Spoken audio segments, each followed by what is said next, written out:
Next is relations. तो relations में सबसे पहले जो हम पढ़ते हैं that is Cartesian product.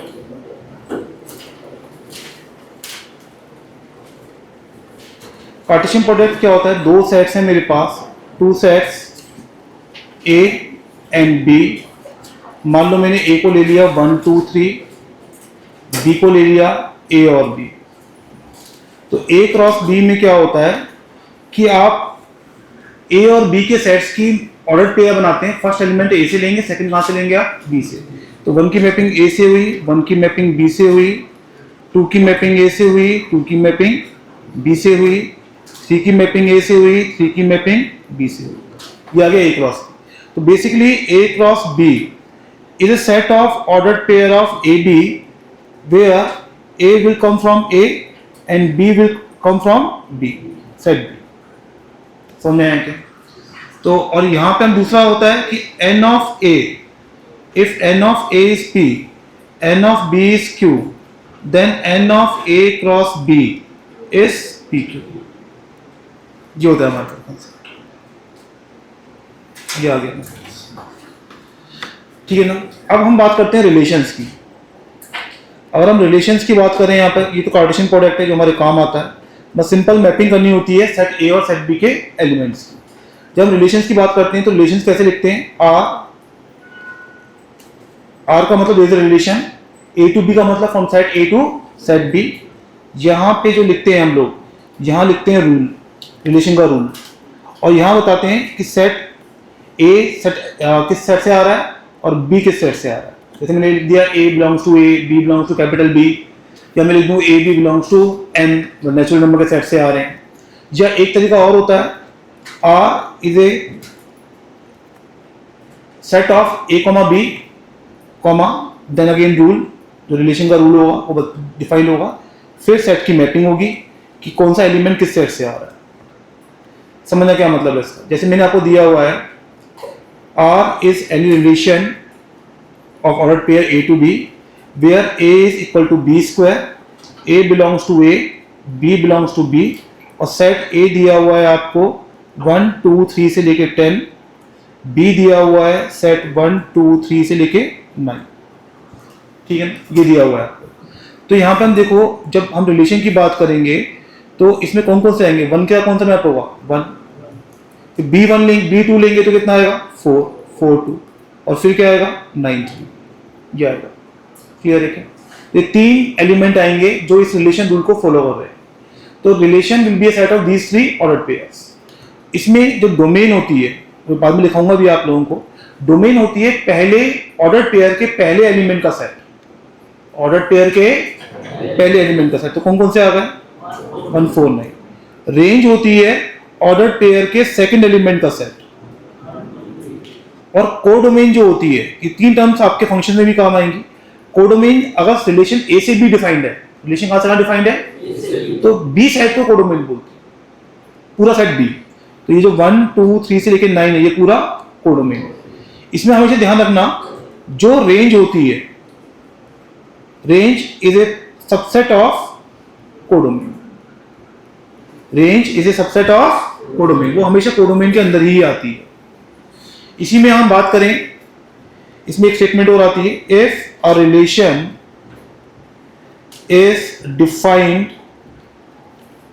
On set A, इसका मतलब होता है आर ए टू ए, मतलब set A to A defined होता है। सेट ए भी ए है और सेट बी भी ए। क्लियर है क्या? तो इसको बोलते हैं relation defined on set A. Generally question में आपको यही मिलेगा, ज्यादा ये मिलता है मेरे पास। ठीक है, बात कर रहे हैं डोमेन की। तो सबसे ज्यादा टर्म्स हमारे डोमेन रेंज ही काम आती हैं।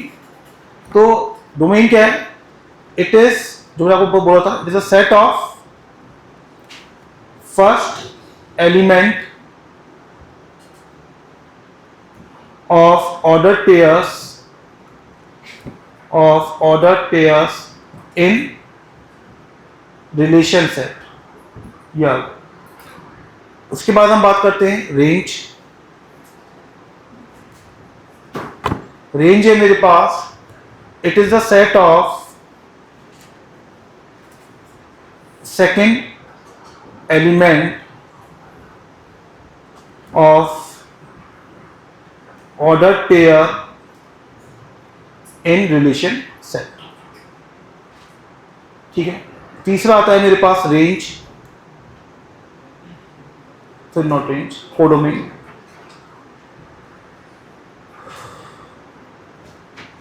तीसरा इस कोडोमेन, इसमें हम बोलते हैं if a relation is defined from set A to set B, then set B is called codomain. पूरा सेट B को हम कोडोमेन बोल देते हैं, ठीक है ना। जैसे मैं बोलूँ if relation defined on set A, तो सेट B क्या हो गया, A हो गया। Set if relation defined on set A बोल रहा हूँ मैं, तो A और B दोनों A होते हैं ना, तो कोडोमेन क्या होगा, A सेट A होगा। क्लियर है।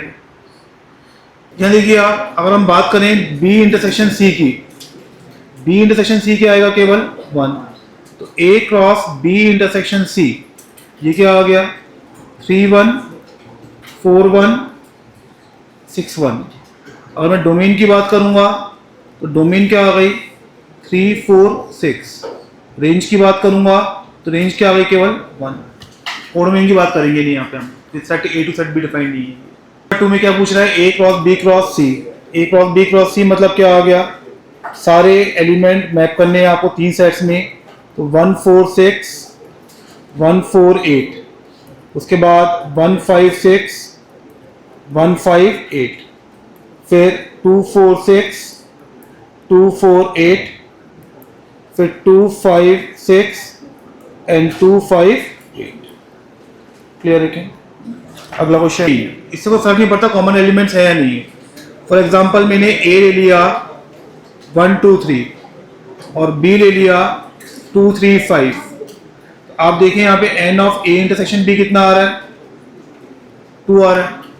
जब आप A क्रॉस B निकालेंगे तो वो आएगा 1 2 1 3 1 5 2 2 2 3 2 5 3 2 3 3 3 5। उसे कोई फर्क नहीं पड़ता है, तो A इंटरसेक्शन B से इस पर कोई फर्क नहीं पड़ता, तो n of A cross B will be 15। Clear है क्या। Elements out of which 3 are 1 3 2 5 and 3 5 ये दिए हुए हैं आपको। तो इसमें बात करें तो A जो सेट है मेरे पास उसमें 1 2 3 तो आएगा ही आएगा, और जो B सेट है उसमें क्या आएगा, 3 5। और भी आ सकते हैं, मुझे पता नहीं है, लेकिन यहीं से 6 एलिमेंट बन गए और वो क्या बोल रहा है, 6 ही एलिमेंट है, मतलब और पॉसिबल ही नहीं है। अब जो बचे हुए पेयर हैं वो देख लो आप, बचे हुए कौन से हैं, 1 5 2 3 और 3 3। These are the remaining. Other 3 होगा यहाँ पे, ठीक है।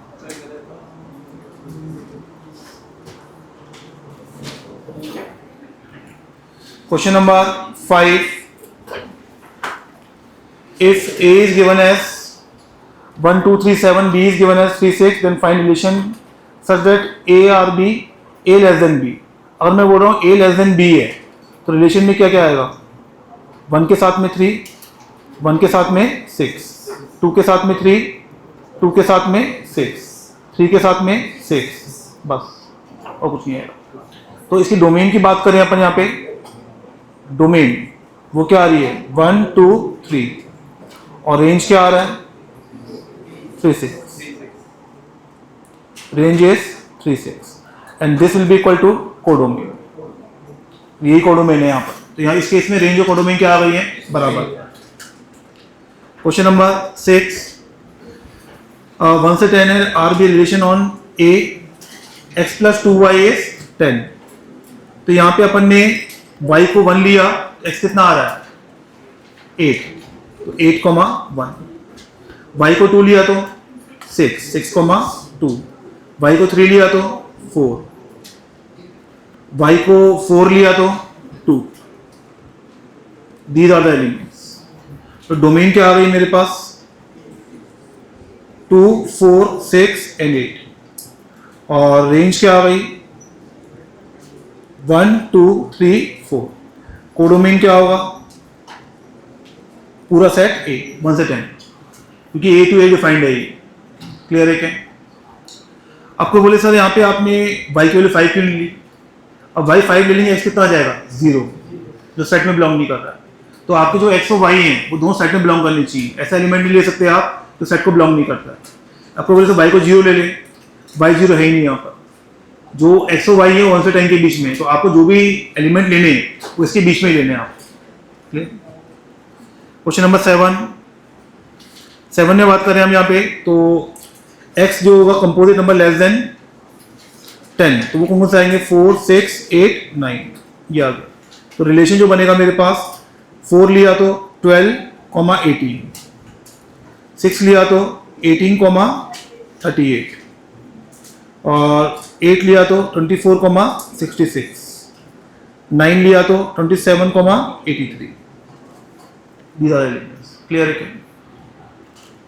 क्वेश्चन नंबर 8, वो क्या बोला है, R be the relation on set A x, ये लिखा हुआ है एक्स डिवाइड्स वाई। इसका मतलब बताया हुआ है मैंने आपको, इसका मतलब होता है एक्स डिवाइड्स वाई।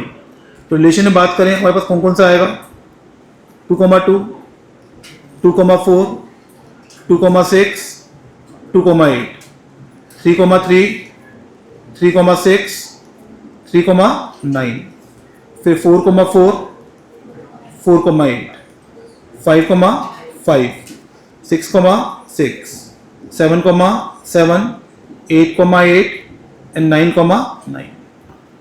तो जो पूरा सेट ही है डोमेन और रेंज दोनों सेट क्या बन गए, पूरा सेट ये बन गया। क्लियर है क्या? यहाँ देखिए क्या मतलब है इसका, जैसे कोई रिलेशन है आप एक्स टू वाई डिफाइंड है, इसको हम क्या लिखते हैं एक्स आर वाई। क्या लिखते हैं इस प्रॉब्लम एक्स आर वाई। बैठ जाओ, ये आर एक्स टू वाई है, इसको लिखते हैं एक्स आर वाई। ये रिलेशन लिखने का तरीका होता है। जब मैं इनवर्स की बात करता हूं तो क्या होता है, उल्टा हो जाता है। डोमेन बन जाती है कोडोमेन, कोडोमेन बन जाती है डोमेन। ये रिलेशन क्या बन जाएगा वाई टू एक्स, और इसको लिखेंगे वाई आर एक्स। तो जैसे कोई रिलेशन है मेरे पास, तो एग्जांपल ले लिया मैंने, ये आर है मेरे पास, आर दिया हुआ है 1 3 2 4 6 6, ये रिलेशन दिया हुआ है। ठीक है, तो मेरे पास जो आर इनवर्स होगा वो क्या बन जाएगा 3 1 4 2 6 6, मतलब उल्टा कर देंगे। तो सिंपल सा कंसेप्ट है, डोमेन ऑफ आर वो क्या बन जाएगी range of R inverse, and range of R will become domain of R inverse. उल्टा हो जाता है। क्लियर है क्या? नेक्स्ट हम बात करते हैं, इसी में एक तो ये हो गया हमारे पास, कुछ डेफिनेशन है, पहले बेसिक डेफिनेशन वो कर लेते हैं complete. Identity relation,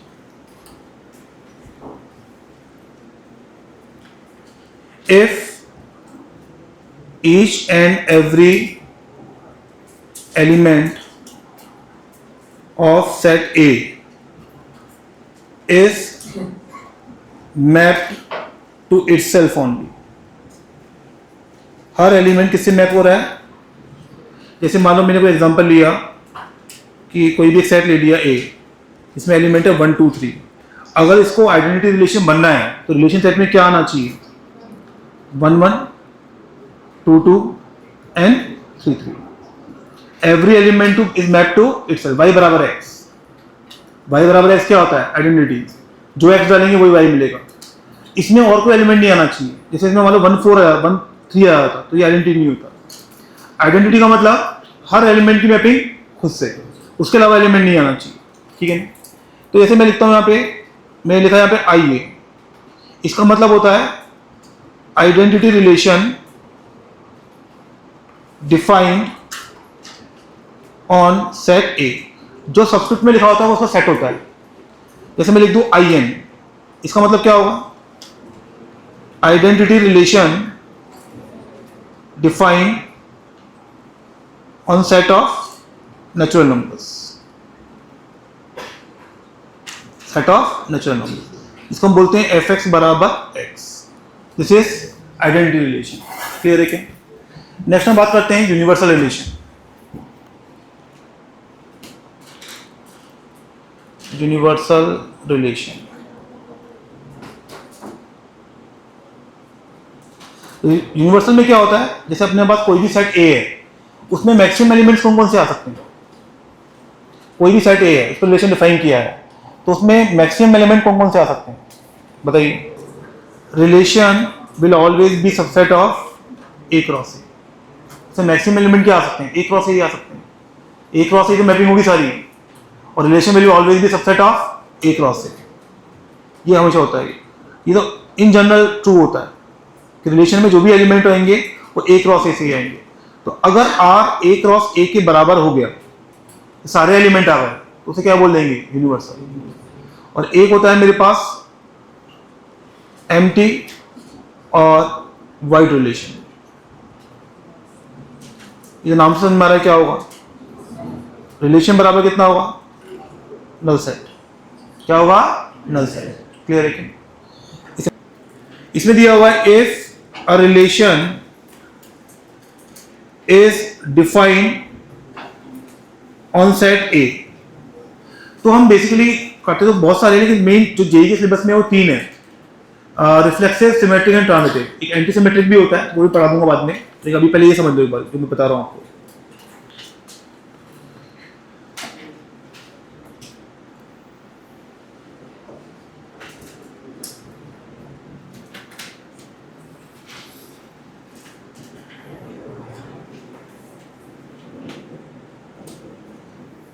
reflexive, then symmetric, and third is transitive। JEE Mains में जो क्वेश्चन आता है वो इन्हीं तीनों पर आता है, और इनका जो तीनों होते हैं रिफ्लेक्सिव, सिमेट्रिक और ट्रांजिटिव, उसको बोलते हैं इक्विवेलेंस रिलेशन। तो रिफ्लेक्सिव, सिमेट्रिक, ट्रांजिटिव और इक्विवेलेंस, ये 4 आर्टिकल होते हैं। और भी 2-3 चीजें होती है इक्विवेलेंस क्लास, सिलेबस में नहीं है, लेकिन जेईई ने पूछा हुआ है एक बार, वो पढ़ा दूंगा आप लोगों को मैं। एक बार जेईई मेंस ने एक बार क्लास वर्ड यूज कर लिया था इन दिस क्लास, तो वो क्लास पता नहीं होगी तो दिक्कत आएगी, तो ज़्यादा यूज नहीं आया था उसका, लेकिन इसलिए पता होना जरूरी है, वैसे सिलेबस में नहीं है वो। ऐसे नंबर ऑफ इक्विवेलेंस रिलेशंस हैं, वो बहुत सारी चीज़ें होती हैं इसमें, वो सब करेंगे हम लोग। ये सब जेईई मेंस में बहुत बार आया हुआ है। तो पहले बात कर रहे हैं हम रिफ्लेक्सिव की। तो रिफ्लेक्सिव में क्या बोलते हैं यहाँ पे? For all A belongs to capital A, there exist A comma A belongs to R. मतलब सारे ए कॉमा ए क्या होने चाहिए? रिलेशन में आने चाहिए। For all the elements of set A comma A should belongs to relation set. इसमें अभी एक कंडीशन होती है, किसको लगेगा सर ये तो वही हो गया आइडेंटिटी, नहीं वो नहीं। इसमें हम क्या बोले? If other elements are also there, then it will not make any difference। मतलब ए कोमा ए तो होना ही चाहिए। तो मैंने एग्जांपल ले लिया, मान लो अपन ले लिया कुछ एक ए सेट लिया मैंने, जिसमें 1 2 3 4 ये ले लिया मैंने, ठीक है। अब रिलेशन सेट में ले रहा हूं मैं, ये रिलेशन सेट है यहाँ पे, जिसमें 1 1 भी आ रहा है, 2 2 भी आ रहा है, 3 3 भी आ रहा है। ये 4 तो आने ही चाहिए। अब साथ में मान लो 1 3 भी आ गया, कोई दिक्कत नहीं, अलाउड। तो आइडेंटिटी में तो सिर्फ यही आने चाहिए। रिफ्लेक्सिव बोलता है आइडेंटिटी वाले एलिमेंट्स तो आने ही चाहिए, साथ में और कोई एलिमेंट भी आ रहा है तो कोई दिक्कत नहीं है मुझे। तो हम इसमें स्टेटमेंट बोल सकते हैं all identity relations are reflexive, but vice versa is not true। इसका vice versa true नहीं। क्लियर है क्या? सिमेट्रिक में क्या बोलते हैं? if a comma b belongs to r, then b comma a belongs to r। अगर a comma b आ रहा है तो b comma for a not equal to b, क्योंकि 2 2 आ रहा है वो तो दिक्कत नहीं करेगा, वो तो प्रॉब्लम करेगा ही नहीं रहा है मेरे पास। जैसे मान लो मैंने एग्जांपल लिया, यहाँ पे मैंने एक सेट लिया 1 2 3। अब मैं रिलेशन बता रहा हूँ, तो कौन कौन से रिलेशन है यहाँ पे। जैसे मैंने ले लिया यहाँ पे R लिया कुछ 1 3 3 1, एक तो ये ले लिया ऑप्शन नंबर 1। ऑप्शन नंबर 2 कुछ ले लिया मैंने 1 2 2 1 3 1, एक ये ले लिया। Option number 3 1 2 2 1 and 2 2। Option number 4 केवल ले लिया 1 1। अब बताओ इसमें से कौन सा वाला रिलेशन क्या कहते हैं सिमेट्रिक है। फर्स्ट है क्या? सेकंड नहीं है। क्यों नहीं है? 3 1 के लिए 1 3 नहीं है। थर्ड वाला है, क्योंकि ये तो प्रॉब्लम कर ही नहीं रहा। 1 2 के 2 1 आ रहा है मेरे पास। फोर्थ वाले में है, कोई दिक्कत नहीं है। क्लियर है क्या? समझ में आया? अब सबसे इंपॉर्टेंट ट्रांजिटिव, सबसे ज्यादा प्रॉब्लम यही भी होगी, इसको ध्यान सुनना ना, इसमें फंसने वाले हो। If A, B belongs to R, बातें नहीं, and B, C belongs to R, then A, C belongs to R। A, B आ रहा है, B, C आ रहा है, तो A, C आना चाहिए। इसी पे एग्जाम्पल समझा रहा हूँ, ये एग्जाम्पल समझ में आएगा आपको। एक रिलेशन दिया हुआ है 1 2 3 4, तो कोई सेट दिया हुआ है। फर्स्ट ऑप्शन में कोई रिलेशन दिया हुआ है आपको 1 2 2 3 1 3, ठीक है। सेकंड में दिया हुआ है 1 2 1 3। थर्ड में दिया हुआ है 1 1 एंड 1 2। फोर्थ में दिया हुआ है 1 1 2 2 3 3। फिफ्थ में दिया हुआ है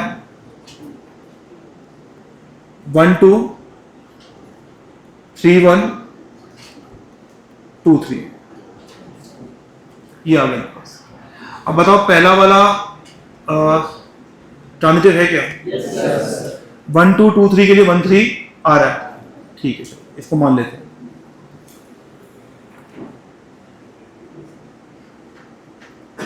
ये सेकंड वाला, सेकंड वाला अब यहां पे यही प्रॉब्लम शुरू होती है। बात सुनो ध्यान से, कैसे दोबारा समझना ट्रांजिटिव को। ट्रांजिटिव कैसे देखते हैं? ट्रांजिटिव में बोल रहा है ये कंडीशन अगर ये फुलफिल हो रही है तो ये वाली होनी चाहिए। तो इसको बेस्ट तरीका है इसको स्टडी करने का, आप हर पेयर का सेकंड एलिमेंट देखो, हर पेयर का, और उससे देखो कोई पेयर स्टार्ट हो रहा है क्या। जैसे यहाँ पे आया है, या सेकंड एलिमेंट क्या है 2 से को स्टार्ट हो रहा है क्या, तो 1 2 2 3 के लिए क्या आना चाहिए 1 3, हो गया काम, फुलफिल हो गया। फिर आओ अगले पेयर पे, अगला पेयर क्या है 2 3, अगला पेयर क्या है, सेकंड एलिमेंट क्या है 3, सेकंड एलिमेंट क्या है 3 से कोई स्टार्ट हो रहा है क्या, कोई दिक्कत नहीं करेगा। तो ये ट्रांजिटिव की कंडीशन फुलफिल कर रहा है। अगले पे आओ 1 3, सेकंड एलिमेंट क्या है 3 से कोई स्टार्ट हो रहा है क्या, यही फुलफिल कर रहा है। इसमें से कोई प्रॉब्लम नहीं कर रहा। इसमें आओ सेकंड एलिमेंट क्या है स्टार्ट हो रहा है 2 से, कोई ये प्रॉब्लम नहीं करेगा। इसमें 3 से स्टार्ट हो रहा है क्या, ये भी सही है। तो आपको हर पेयर का इंडिविजुअली सेकंड एलिमेंट देखना पड़ेगा कि उससे कोई पेयर स्टार्ट हो रहा है या नहीं हो रहा। अगर हो रहा है तो एसी चेक करो, और नहीं हो रहा तो दिक्कत नहीं है। जैसे यहां पर आओ, यहां पे क्या है सेकंड एलिमेंट क्या है, मतलब वैसे भी 1 तो प्रॉब्लम करता ही नहीं है, ठीक है ना। ये वाला देखो सेकंड एलिमेंट क्या है 2, 1 2 के लिए 2 से कोई स्टार्ट हो रहा है क्या, तो ट्रांजिटिव है या नहीं है, प्रॉब्लम नहीं करेगा। तो ये वाला भी ट्रांजिटिव है, थर्ड भी। फोर्थ वाला, इसमें सारे ए कॉमा है, ए कॉमा बी है ही नहीं, तो ये तो हमेशा ही होगा। क्लियर है क्या? फिफ्थ वाले में आओ, देखो ध्यान से 1 2 2 से सेकंड एलिमेंट क्या है स्टार्ट हो रहा है 2 से, नहीं, ये हो रहा है क्या। अगले पे आओ, हो रहा है क्या, तो 1 2 2 3 के क्या आना चाहिए 1 3 है क्या। एक बार भी ये फेल कर गया, एक पेयर के लिए फेल कर गया, तो मैं उसी टाइम बोल दूंगा दिस इज नॉट ट्रांजिटिव। अगर सबके लिए देखो सही कब बोलेंगे हम, सबको चेक कर लेंगे। अगर आपको ट्रांजिटिव बोलना है तो you need to check each and every pair, you need to check. अगर आपको फेल करना है तो क्या करना होगा, बस एक के लिए फेल कर दो बस। आप किसी भी एक पेयर के लिए आपने प्रूफ कर दिया कि ए बी बी सी के लिए AC नहीं है तो ट्रांजिटिव नहीं होगा। क्लियर है क्या? Next is equivalence relation. जे जो पूछता है वो इक्विवेलेंस रिलेशन की बात ही करता है। If a relation is reflexive, symmetric and transitive, then it is called equivalence relation. Then it is called equivalence relation. So for example, आपको एक ए सेट दिया हुआ है 1 2 3 4 5 5 एलिमेंट्स, और आर रिलेशन दिया हुआ है आपको एम्प्टी सेट। क्या दिया हुआ है? आपको क्लासिफाई करना है रिफ्लेक्सिव, सिमेट्रिक और ट्रांजिटिव में। बताओ रिफ्लेक्सिव है क्या? 1 2 3 4 5 है ए सेट पे, इस पे डिफाइंड है, और रिलेशन सेट में कोई पेयर नहीं आ रहा है, तो रिफ्लेक्सिव है या नहीं है? नहीं है। रिफ्लेक्सिव क्या बोलता है? ए कॉमा ए आना चाहिए, ए कॉमा ए आ रहा है क्या इसमें? This is not reflexive. ये आर, ये मैं जो सिंबल्स है ना इसके यूज करता हूँ, इसके लिए आर, इसके लिए एस, इसके लिए टी, शॉर्ट फॉर्म यूज करता हूँ, टाइम बचता है इससे। रिफ्लेक्सिव नहीं। इंटरसेक्शन का मतलब साथ में लिखना बस। सिमेट्रिक है क्या? सिमेट्रिक है या नहीं है? सिमेट्रिक नहीं है सिमेट्रिक है, क्योंकि ऐसा कोई ए कॉमा बी नहीं है जिसके लिए बी कॉमा ए ना हो। ऐसा कोई ए कॉमा बी नहीं है जिसके लिए बी कॉमा ए ना हो, तो प्रॉब्लम ही नहीं कर रहा। ट्रांजिटिव है? यस, ट्रांजिटिव भी क्यों है? क्योंकि ए कॉमा बी के लिए बी कॉमा सी होगा तब ए कॉमा सी होगा ना, तो ए कॉमा बी है ना बी कॉमा सी। 1,2 के लिए 2,4 है तो 1,4 होना चाहिए, अगला 1,2 है तो प्रॉब्लम नहीं करेगा। मैं देख रहा हूं 1,2 भी नहीं है, ए कॉमा बी भी नहीं है, तो वो ये नहीं बोल रहा है ए कॉमा बी होना चाहिए, वो ये बोल रहा है ए कॉमा बी है और बी कॉमा सी है तो ए कॉमा सी होना चाहिए। एम्प्टी सेट में दोनों ही नहीं है, तो क्या कहीं पे कंडीशन ऐसा हो रहा है वैलिड नहीं, इनवैलिड हो? नहीं भाई, दो पेयर दिखेंगे मुझे तभी तो मैं ए कॉमा सी को चेक करूंगा। मुझे पहले देखना है ए कॉमा बी है क्या, फिर देखूंगा बी कॉमा सी है क्या, फिर I will check for A comma C. If these two pairs are not there तो I will not check for A comma C. दोनों है ही नहीं, कुछ भी नहीं, एम्प्टी पड़ा है तो कहीं भी कंडीशन वाइड हो रही है क्या? वाइड हो ही नहीं रही, तो वाइड नहीं हो रही तो प्रॉब्लम ही नहीं। तो आइडेंटिटी तो नहीं है क्योंकि 3,3 नहीं है, और वैसे 1 2 भी आ रहा है। रिफ्लेक्सिव भी नहीं है क्योंकि यहाँ पे 3,3 नहीं है। सिमेट्रिक है क्या? 1 2 के लिए 2 1 आ रहा है। ट्रांजिटिव है क्या? बिल्कुल है। 1 2 2 1 के लिए 1 1 आ रहा है, 2 1 1 2 के लिए 2 2 आ रहा है, तो ट्रांजिटिव भी है और सिमेट्रिक भी है। रिफ्लेक्सिव और आइडेंटिटी नहीं है। क्लियर है क्या? अगर बोर्ड में हमें वे ऑफ राइटिंग नहीं आएगा तो हमारे मार्क्स वैसे भी नहीं आएंगे। रिलेशन का ये क्वेश्चन बोर्ड में भी आता है, तो केवल ये पता करना कि रिलेशन क्या है, तो हमारा ये काम है तो बहुत सिंपल हो जाता है। लिए बोर्ड में लिखते कैसे हैं वो भी सीखिए यहाँ पर। जैसे हम बात करें यहाँ पे फॉर रिलेशन एक्स, ठीक है ना, तो पहले एक्स की बात करते हैं हम। तो हम बात करते हैं पहला रिफ्लेक्सिव के लिए, ठीक है ना। तो जब भी आपको इस तरह प्रूफ करना सब्जेक्टिव के अंदर, तो ऑब्जेक्टिव तो डायरेक्ट कर सकते हैं, वो बता दूंगा कैसे करते हैं। तो हम पहले लिखेंगे statement for any relation to be reflexive for all A belongs to capital A, there exists A comma A belongs to R। ये होता है रिलेशन। तो पहले हमने लिख दिए। अब बात करेंगे इस क्वेश्चन की। इन this case relation is reflexive because for all A belongs to capital A, there exists A comma A belongs to R,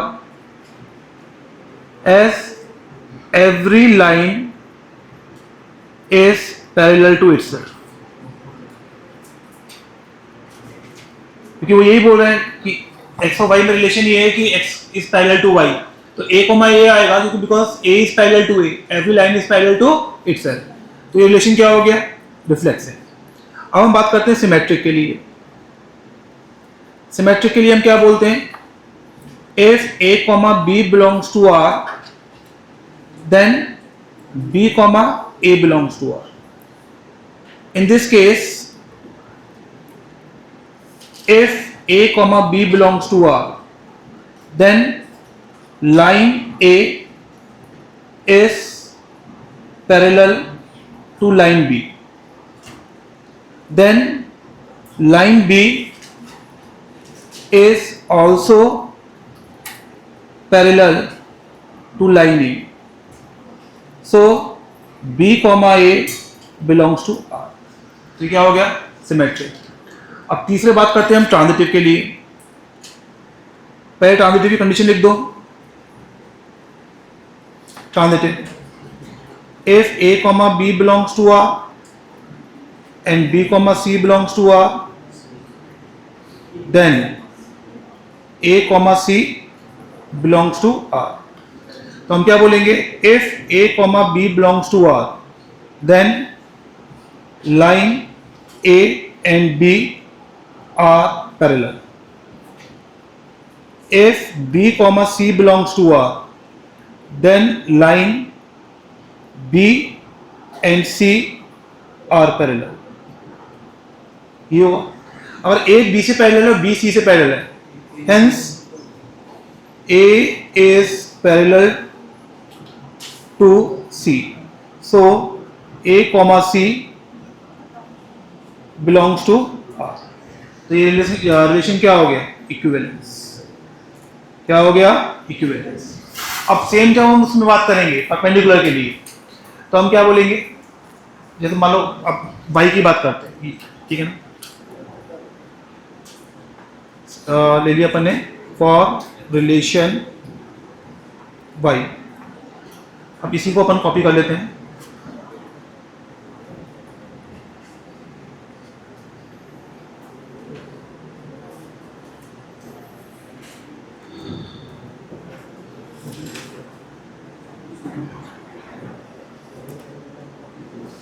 यहाँ देखिए आप, पहले रिफ्लेक्सिव के लिए ये होना चाहिए, in this case relation is not reflexive because for all A belongs to capital A comma A will not belongs to R, every line या एनी लाइन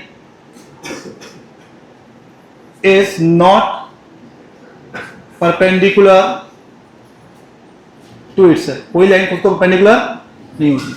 सिमेट्रिक में बोले, in this case A is perpendicular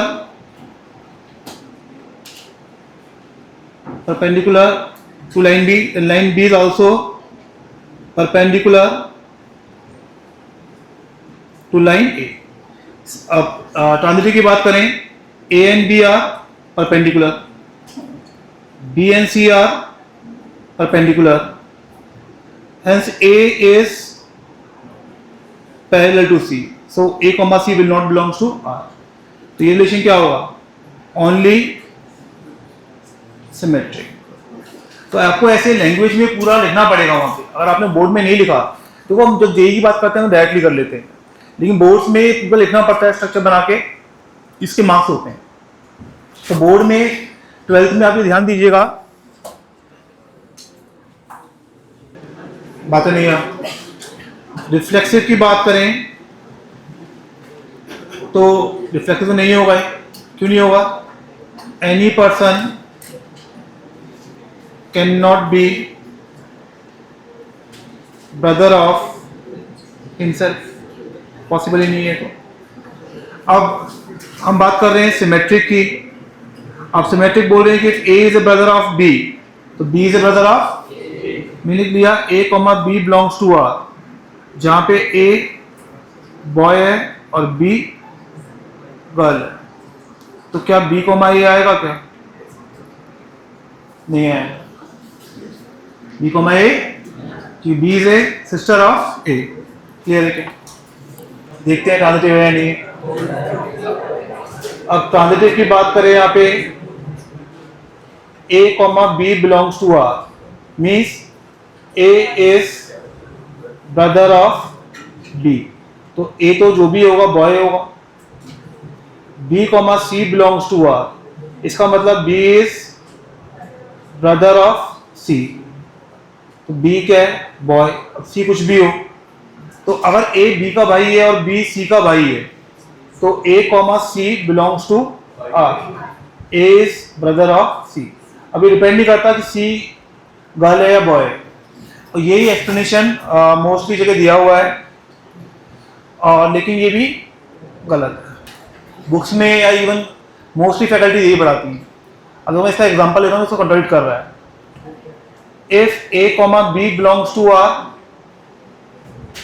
ठीक है ना, और ए और B दोनों boys हैं, तो बी कॉमा ए भी आएगा।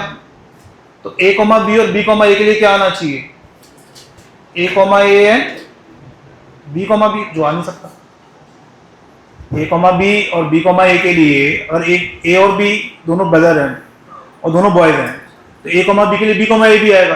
तो A comma B comma A के लिए क्या आना चाहिए? ए कॉमा ए, वो आ ही नहीं सकता। तो ट्रांजिटिव है क्या? जनरली लोग एक्सप्रेशन ऊपर वाला देते हैं, बुक्स में वही दिया है, नेट पे देखोगे वही मिलेगा आपको। तो ये गलत है। तो ना तो ये रिफ्लेक्सिव है, ना सिमेट्रिक है, और ना ट्रांजिटिव। क्लियर है क्या? सबसे पहले हम बात कर रहे हैं फॉर रिफ्लेक्सिव।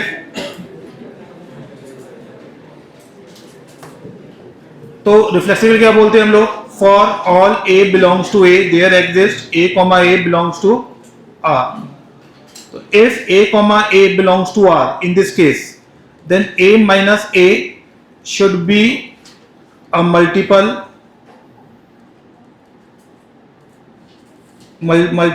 of 4, और a minus a क्या है? 0।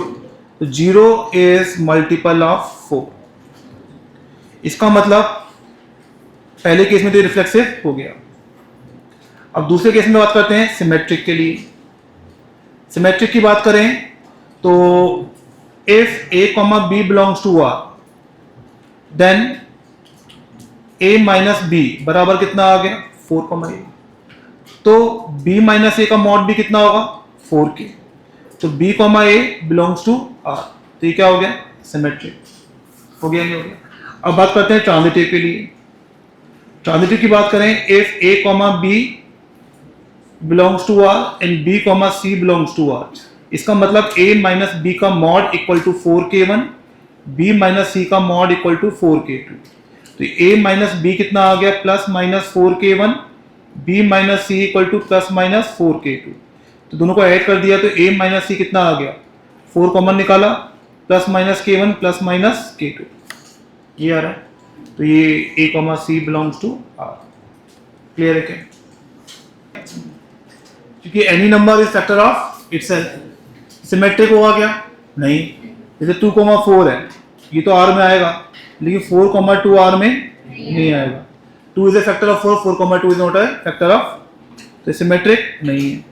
अब मैं बोल रहा हूँ A is a factor of B and B is a factor of C, तो क्या A C का फैक्टर होगा? बिल्कुल होगा। तो ट्रांजिटिव है। तो रिफ्लेक्सिव में है, सिमेट्रिक नहीं है, और ट्रांजिटिव। क्लियर है क्या? तो सबसे पहले हम बात कर रहे हैं रिफ्लेक्सिव की, ठीक है ना? रिफ्लेक्सिव में हम क्या बोलते हैं? For all A belongs to capital A there exist A comma A belongs to R, ये बोलते हैं। तो अब यहाँ पे जो ए है वो एलिमेंट क्या है? ये ए है। तो ए कॉमा बी इज ए। इस केस में ए बराबर क्या है? ए कॉमा बी, और बी बराबर क्या है? ये। तो एलिमेंट जो है यहाँ पे ऑर्डर्ड पेयर है। तो हम क्या बोलेंगे? For all A comma B belongs to N cross N there exist A comma B belongs to R. ये रिफ्लेक्सिव के लिए होगा। ये ए, ठीक है ना? अब रिलेशन क्या बोल रहा है? ए डी बराबर B C. First into last बराबर सेकंड इंटू थर्ड, चेक कर लो। ए बी बराबर बी ए, हो रहा है नहीं हो रहा है? तो मतलब ये रिफ्लेक्सिव है या नहीं है? सेकंड हम बात करते हैं सिमेट्रिक के लिए। सिमेट्रिक क्या बोलता है? If A comma B comma C comma D belongs to R, then क्या होगा? ए डी बराबर बी सी। देन वो क्या बोलता है? C comma D comma A comma B should belongs to R. ये पूरा बी है, ये पूरा ए, इंटरचेंज हो जाएंगे। और ये बिलोंग कर रहा है तो सी बी बराबर ए डी, और ये ऑलरेडी प्रूफ कर चुके हैं। इसका मतलब ये क्या हो गया? Symmetric.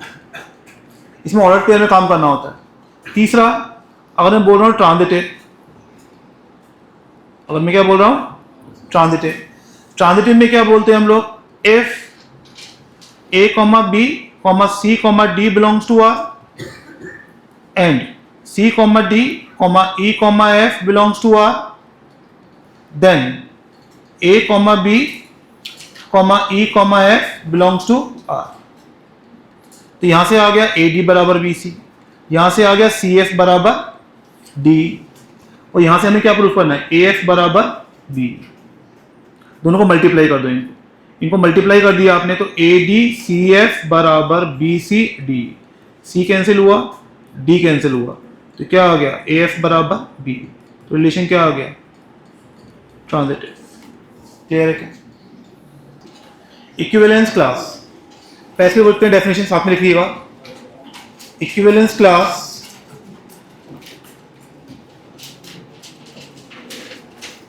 is a name given to a subset of some equivalence relation R which includes all elements that are equivalent to each other. Let R be an equivalence relation on set A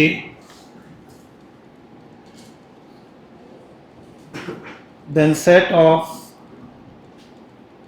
all elements which are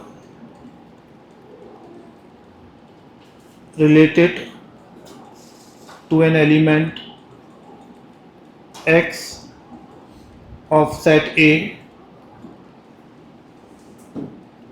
is called equivalence class of X and is denoted by square bracket X। तो जो ये equivalence class होती है वो लिखी जाती है इस तरह से, y for which x, y belongs to R। This is equivalence class of x belongs to A। समझ में आ गया भाई? Good, very good. सुनते जाओ।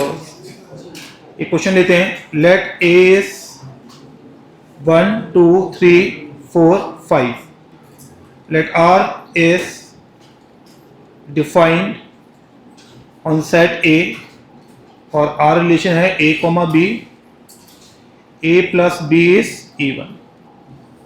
ठीक है ना, ये दिया हुआ है। अब बात सुनिए ध्यान से, यहाँ पे क्या बोल रहे हैं। सबसे पहले तो आपको ये इक्विवेलेंस क्लास है, ये इक्विवेलेंस रिलेशन पे डिफाइंड होती है। तो आपका पहला काम होता है कि चेक करो ये रिलेशन इक्विवेलेंस है या नहीं। तो चेक फॉर इक्विवेलेंस रिलेशन, ठीक है ना। तो हम रिफ्लेक्सिव चेक करें यहाँ पे, तो A कॉमा A लेंगे, A comma A belongs to R, because A plus A कितना होगा 2A, जो क्या हो गया इवन। सिमेट्रिक की बात करें तो A कॉमा, सिमेट्रिक की बात कर रहे हैं, A comma B belongs to R, मतलब A plus B is even. तो B comma A belongs to R होगा ना, क्योंकि B प्लस A भी क्या होगा इवन होगा, ये होगा। और ट्रांजिटिव की बात कर रहे हैं आप, तो a comma B belongs to R and b comma C belongs to R.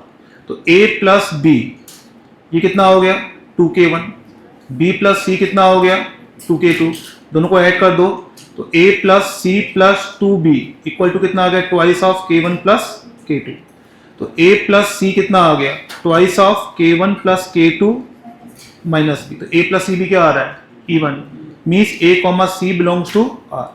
तो पहला स्टेप तो हमने प्रूव कर दिया कि रिलेशन इक्विवेलेंस है, क्योंकि इक्विवेलेंस क्लास की बात ही इक्विवेलेंस रिलेशन में की जाती है।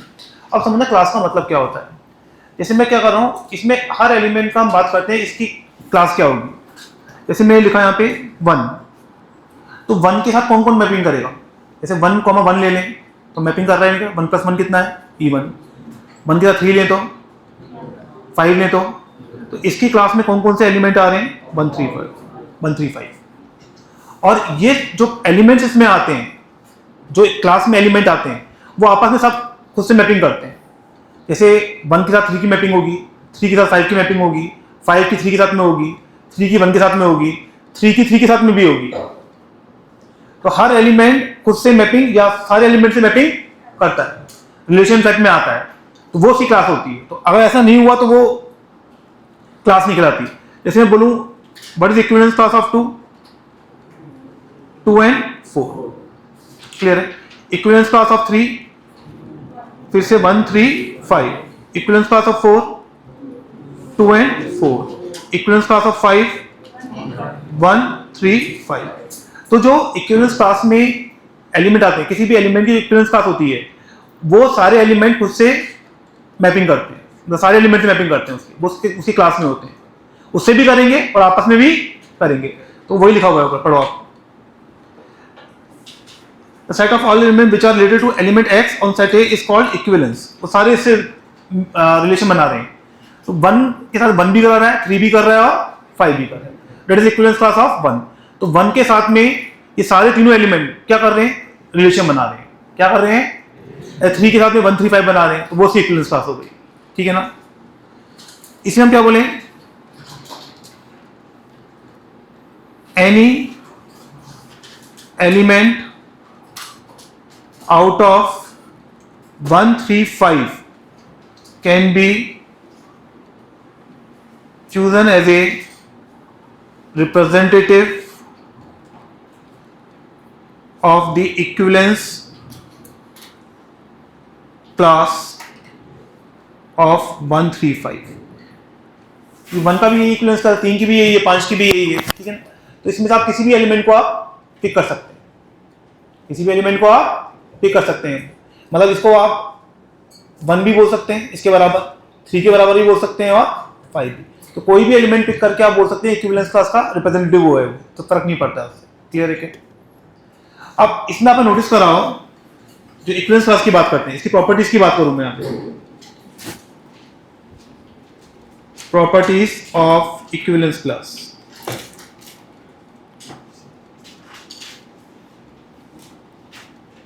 First, disjoint. आपने नोटिस किया हो तो 2 क्लास हमेशा क्या होती हैं, disjoint. Any 2 equivalence class are either identical या सेम है और एंटायरली डिसजॉइंट। ये आ गया इसका इक्विवेलेंस डिसजॉइंट के लिए। एक बात करते हैं पार्टीशन की। The union of all equivalence class forms the original set. और इन सबका वो ले लें आप तो क्या बन जाएगा, ओरिजिनल सेट बन जाएगा अपने पास। और तीसरी प्रॉपर्टी होती है इसकी equivalence.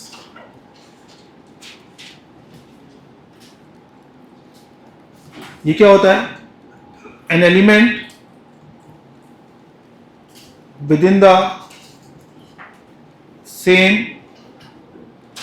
Equivalence class are equivalent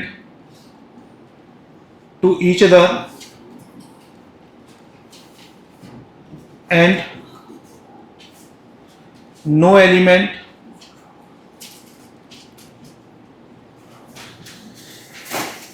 in the class is equivalent to any element in different class. तो different class से वो नहीं होगा, केवल उसी class से होता है. क्लियर है? जैसे हमने 1 2 1 3 5 आपस में इक्विवेलेंट है, लेकिन 2 4 वाले से इक्विवेलेंट नहीं. क्लियर है? इसमें और x y से रिलेटेड है, ठीक है ना, और रिलेशन x to y है. तो relation class of x equal to class of y, class बराबर होती हैं, या class of x intersection class of y क्या होता है? 5. एक सेकेंड, इसमें इंटरसेक्शन बराबर, इनका इंटरसेक्शन 5 आ ही नहीं सकता.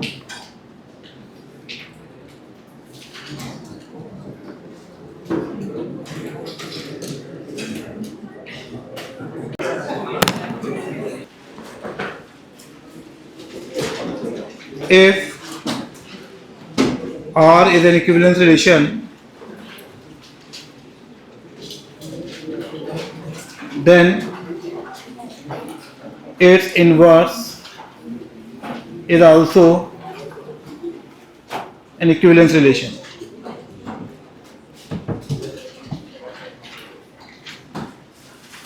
Equivalence is also an equivalence relation. दूसरा, intersection of two equivalence relation is an equivalence relation.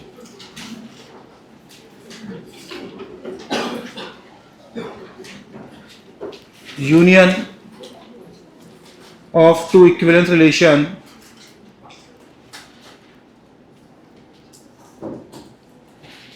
need not be an equivalence relation. Need not be an equivalence relation. अब यूनियन ले लेंगे इसका, तो 1 2 2 5 पे लेके आना चाहिए 1 5. जब आप R यूनियन R डैश ले लेंगे तो इसमें 1 2 और 2 5 भी आएगा, और बहुत सारे एलिमेंट आएंगे, तो इसके लिए 1 5 है क्या? नहीं. इसलिए यूनियन हो भी सकता है और नहीं भी हो सकता, कुछ बोल नहीं सकते आप इसमें. नेक्स्ट है हमारे पास fourth, identity relation defined on a non empty set is an equivalence relation.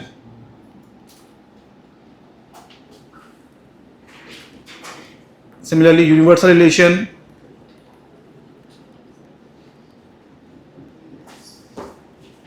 defined on non-empty set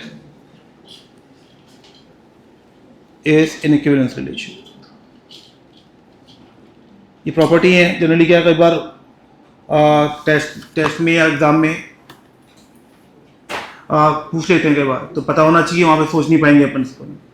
याद रखिएगा, इसे नोट कर लीजिए. Let R P comma Q, P and Q are at same distances from the origin. Be a relation then equivalence class of 1 comma minus 1. इसका मतलब क्या हुआ कि 1 comma minus 1 का डिस्टेंस ओरिजिन से कितना होगा? √2. तो सारे पॉइंट किस पे लाई करेंगे? सर्कल पे. सर्कल इक्वेशन क्या होगी? रेडियस कितनी आ गई? √2. देता हूँ answer. This is equivalence class. ये सारे पॉइंट उसमें आएंगे उसी क्लास में. क्लियर है क्या? तो बस जेई ने जो वर्ड यूज किया यहाँ पे किया था, क्लास वर्ड यूज किया, बस इतना यूज किया था. इक्विवेलेंस क्लास है तो रिलेशन ही, बस में इक्विवेलेंस क्लास यूज कर लिया. तो बेसिकली वो सारे इसी क्लास में आएंगे. जो डी वाला ऑप्शन है, इस क्लास में सारे पॉइंट्स ओरिजिन से सेम डिस्टेंस पे होंगे. क्लियर है क्या? अब देखिए यहाँ पे नेक्स्ट आर्टिकल है मेरे पास, जो जेई काफी पूछता है. It is number of relation.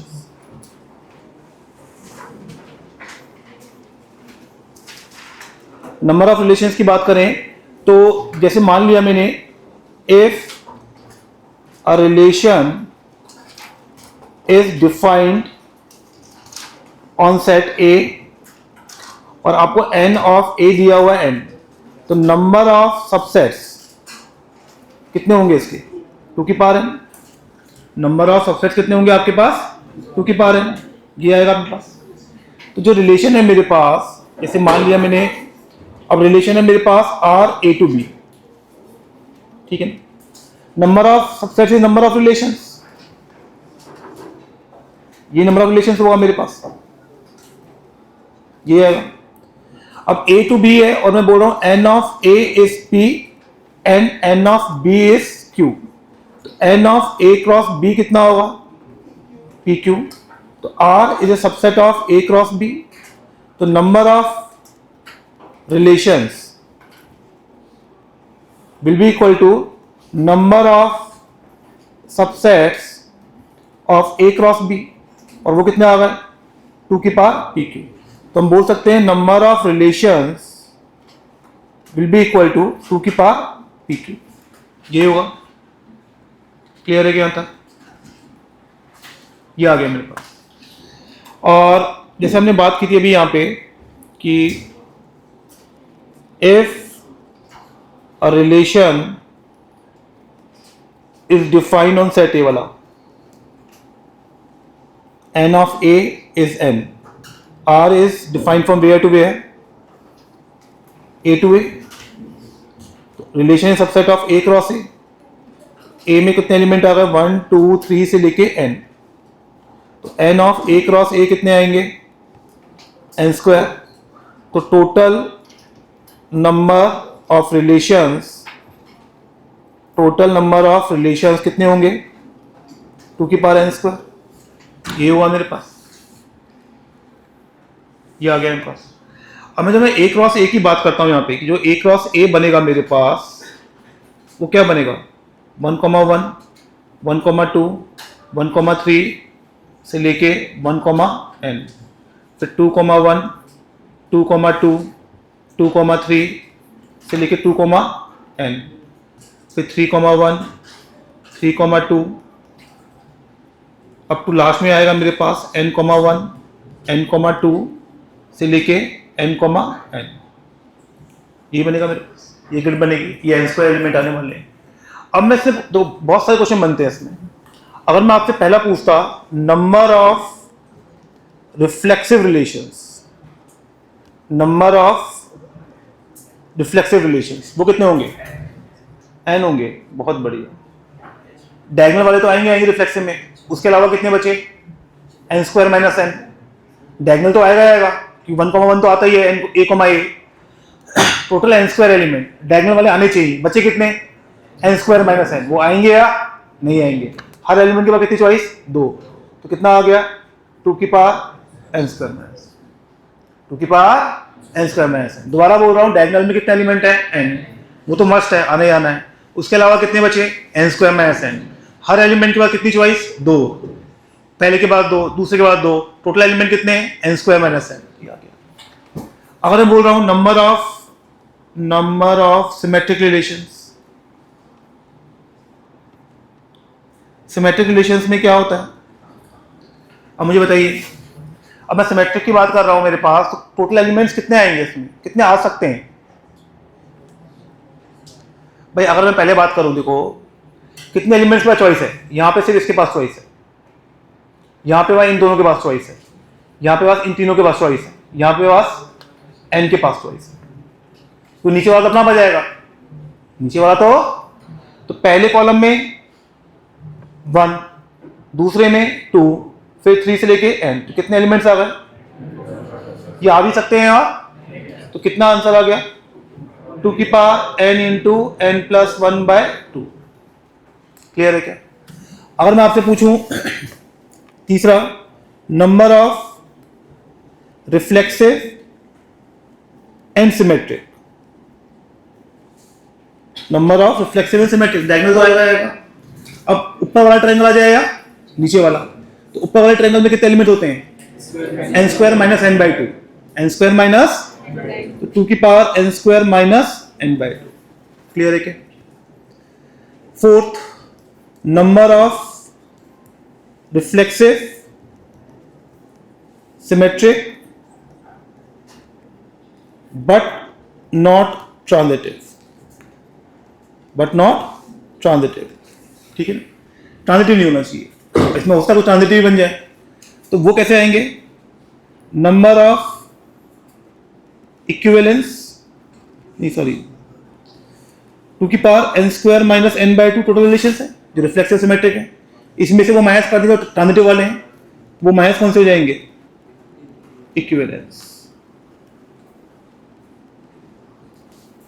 तो 2 की power n square minus n by 2 में से जो ऊपर निकाले हैं उसमें से वो रिलेशन माइनस कर दो तो कौन से हैं, इक्विवेलेंस। समझ में आया क्या? अब नंबर ऑफ इक्विवेलेंस रिलेशन कैसे निकालते हैं वो एक अलग काम हो गया मेरे लिए, कि नंबर ऑफ इक्विवेलेंस रिलेशन की बात करें, ध्यान देना ध्यान से। अब जो सबसे अच्छा आर्टिकल है मेरे पास वो है number of equivalence relation, number of equivalence relations. इसको एक और नंबर से बोला जाता है, इट इज बेल नंबर।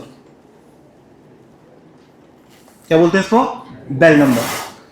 समझना ध्यान से क्या है, जैसे मैं बोल रहा हूं कि अगर मेरे पास एक ही एलिमेंट है, ठीक है ना, तो Bn denotes the number of equivalence relation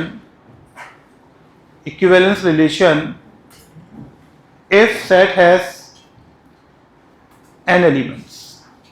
कितने एलिमेंट्स, n एलिमेंट्स। क्लियर है क्या? तो Bn की बात करते हैं, तो फॉर एग्जांपल मैं फर्स्ट बात करता हूं, यहां पे B1 लेता हूं, तो B1 में कितना होगा, 1 ही होगा भाई, एक ही एलिमेंट है तो 1, 1 आ जाएगा मेरे पास, और कुछ आ ही नहीं सकता मेरे पास। समझ में आया क्या? सेकेंड में B2 की बात करता हूं, जब B0 भी होता है इसमें, शायद B0 का कोई एलिमेंट नहीं है तो लिख सकते हैं, वो भी ठीक है, मेरे काम तो आ जाता है वो भी। फर्स्ट इज B0, तो वो भी कितना होगा, 1 एंटीसेट, ठीक है। तीसरा अगर मैं ले रहा हूं B2, मतलब मेरा B2 की बात मैं कर रहा हूं, A के पास कितने एलिमेंट हैं, 1 2। अब इसको हम समझते हैं पार्टीशन थ्योरी से। दोस्तों अगर मैं बोल रहा हूं 2 एलिमेंट है मेरे पास, तो मेरे पास 2 केस हैं, या तो जो इसमें हम काउंट करते हैं नंबर ऑफ इक्विवेलेंस क्लास से, ठीक है ना, इक्विवेलेंस क्लास से डिफाइन होता है, या तो 1 1 की 2 क्लास बन जाए, 1 1 की 2 क्लास, या 2 का 1 बन जाए। 1 1 की 2 क्लास होने का मतलब क्या हो गया, एक क्लास तो बन रही होगी 1 जिसमें केवल 1 आ रहा होगा, एक क्लास बन रही होगी 2 जिसमें केवल 2 आ रहा होगा, और इसमें क्या हो रहा होगा, इसकी क्लास में क्या आ रहे होंगे, 1 2, मतलब 1 1 भी आ रहा होगा, 1 2 भी आ रहा होगा।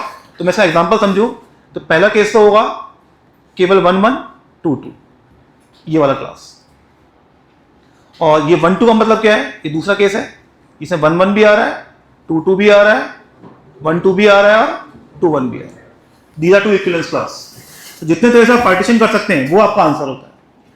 जैसे मान लो मैं ले लूं B3, क्या ले लूं मैं, अब B3 का पार्टीशन कैसे कर सकते हैं आप, 1 1 1 या 2 1 या 3, ठीक है ना। अब 1 1 का तो सिर्फ एक ही वे होगा, सबको अलग कर दिया। 2 1 का मतलब 3C2 से 2 एलिमेंट लिए जो इसमें डाल दिए और क्लास बन गई, और इसका भी एक वे होगा।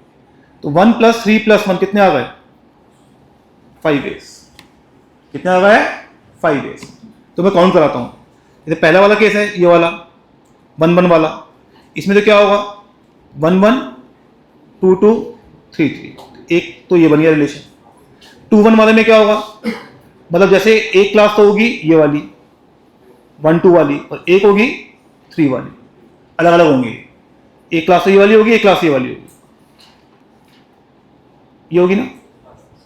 तो ऐसे मैंने एक एग्जांपल बनाया, ऐसे कितने एग्जांपल बनेंगे, 3 एग्जांपल, एक बार 1 2, एक बार 1 3, एक बार 2 3, तो कितने केस बन जाएंगे, एक यहां पे 3 यहां पे, और तीसरे में 3 क्लास, तो मतलब उसमें क्या हो रहा होगा 1 2 3 तीनों आ रहे होंगे, तो यहां से क्लास बन जाएगी, कितने बन जाएंगे 5, कितने बन जाएंगे 5। समझ में आया ये, मेरी इनकी क्लास का मतलब तीनों आपस में मैप्ड है, 1 1 भी आ रहा है, 2 2 भी आ रहा है, 3 3 भी आ रहा है, 1 2 भी आ रहा है, 2 1 भी आ रहा है, 1 3 भी आ रहा है, 3 1 भी आ रहा है, 2 3 भी आ रहा है, और 3 2 भी आ रहा है।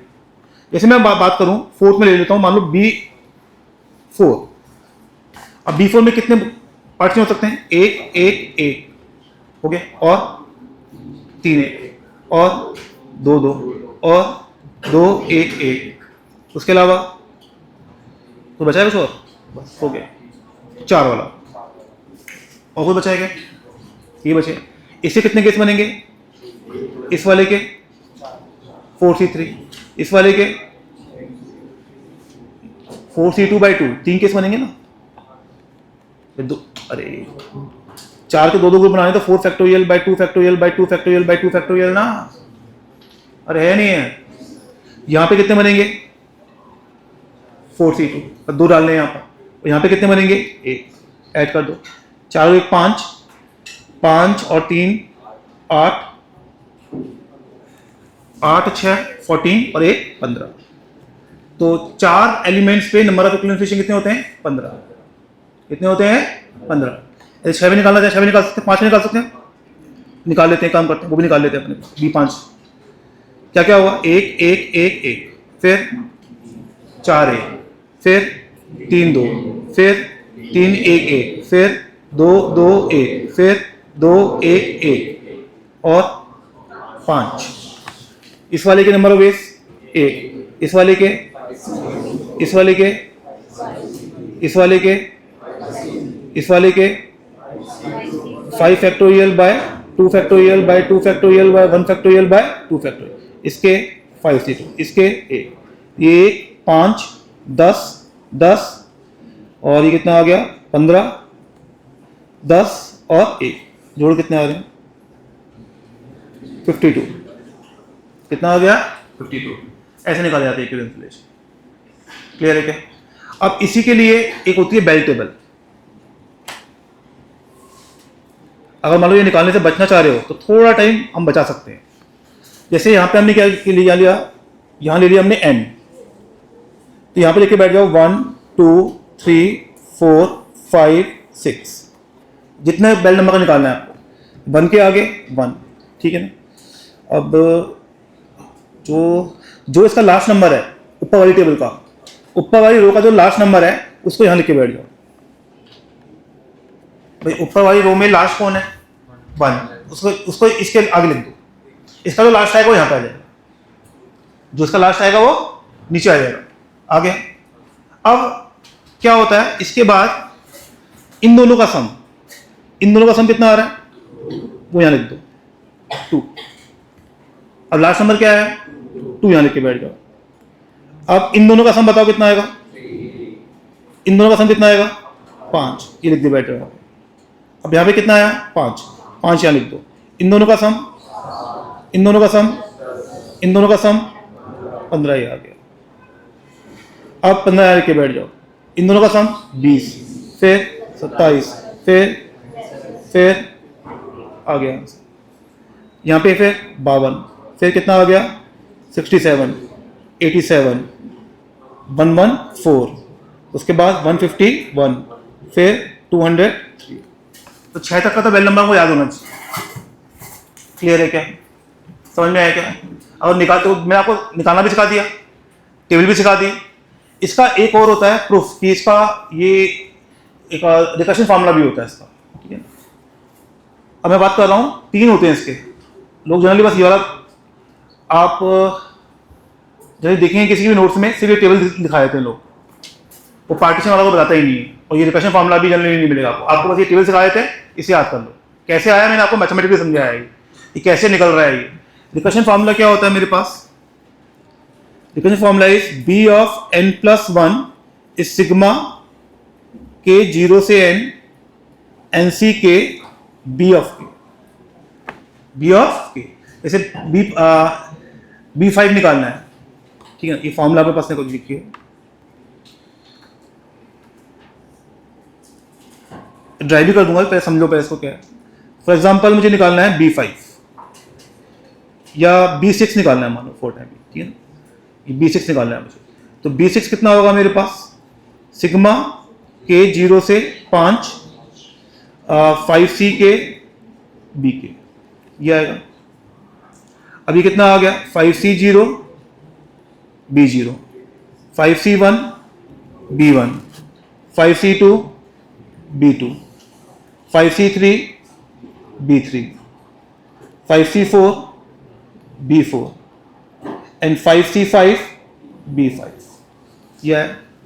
B0 कितना आया था 1, B1 भी कितना आया था 1, B2 कितना आया था 2, 2 इंटू 10 20, B3 कितना आया था 5, 5 इंटू 10 50, B4 कितना आया था 15, 15 इंटू 5 75। ठीक है। B5 कितना आया था 52, इसको ऐड करो कितना आ रहा है 203। समझ में आया क्या? तो ये एक रिकर्शन फॉर्मूला है। अब ये आता कैसे है, अब ये समझते हैं। इसके प्रूफ की बात करें, जो रिकर्शन वाला प्रूफ होता है। देखिए मान लिया मैंने हम Bn+1 ड्राइव कर रहे हैं, तो Bn+1 का मतलब क्या है? n+1 elements are there in set A। यही बोल रहे हैं, कोई डाउट आता है? ठीक है। मैं बोल रहा हूँ वो एलिमेंट्स है मेरे पास A1 A2 से लेके AK+1 फिर लास्ट में An+। ठीक, कोई डाउट आता है? अब मैंने क्या किया, मैंने कोई भी एलिमेंट पिक कर लिया। ठीक है, मैंने लिया AK+1। ठीक है, ले लिया। अब मैं क्या कर रहा हूँ, क्लास बना रहा हूँ। ठीक है, इसके क्लास बना रहा हूँ। तो इसके साथ मुझे कितने एलिमेंट ले सकता हूँ? 0 1 2 3। मैंने इसके साथ में ले लिए AK+1 लिया। I have selected AK+1। उसके हमने के मोर एलिमेंट्स आर टेकन। इसके बाद मैं के एलिमेंट्स और ले रहा हूं क्लास बनाने के लिए। तो मैं कैसे लूंगा वो? एनसी के। बचे कितने एलिमेंट? n+1 में से AK+1 आ गया, के और ले लिए, K+1 ले लिए। बचे कितने? रिमेनिंग कितने हैं? n-2। रिमेनिंग कितने हैं? अब n- के अपना आप क्लास बनाएंगे अपना आप ही। तो जितने भी जो पार्टीशन करने होंगे, तो वो पार्टीशन कैसे करेंगे? Bn- के। कैसे करेंगे? Bn- के। कैसे करेंगे पार्टीशन? पास क्लियर है क्या? और ये के कहां से कहां वेरी करेगा? 0 से। ये कहां से कहां वेरी करेगा? 0 से। This is your Bn+। अब मेरी प्रॉपर्टी होती है कि k को रिप्लेस कर दूं n+0 - k से, होती है ना? तो B ऑफ n+1 ये कितना आ गया? k 0 से n NC n - k B of k। ये B ऑफ n - k है, सॉरी, ये आ गया B of k। NC n - k किसके बराबर होता है? NC k। तो किसके बराबर आ गया? k 0 से n NC k B of k। समझ में आया क्या? कोई डाउट है? तो इक्विवेलेंस रिलेशन मिल गया आपको। इस पे जेई ने काफी क्वेश्चन पूछे हुए हैं ऑलरेडी। ठीक है ना? यहाँ पे union of all equivalence class is transitive relation. जो हम क्लासेस बना रहे हैं उनका रिलेशन, जो यूनियन लेंगे तो क्या बन जाएगा? Transitive relation. जैसे 1 1 की बनाई हमने क्लास, उन दोनों का यूनियन ले लो तो क्या बन जाएगा? Transitive relation. केवल 2 का ले लो, जैसे ये बना रहे हो वैसे ले लो आप। जैसे अपने यहाँ बनाया 1 1 का, इन तीनों क्लास का यूनियन ले लो तो क्या बन जाएगा? ट्रांजिटिव। 2 और 1 का ले लो, ट्रांजिटिव। केवल 3 को ले लो, ट्रांजिटिव। तो जो आप क्लास बना रहे हैं, पार्टीशन कर रहे हैं, उन सबका यूनियन लेने के बाद क्या बन जाता है? Transitive relation. एंटीसिमेट्रिक,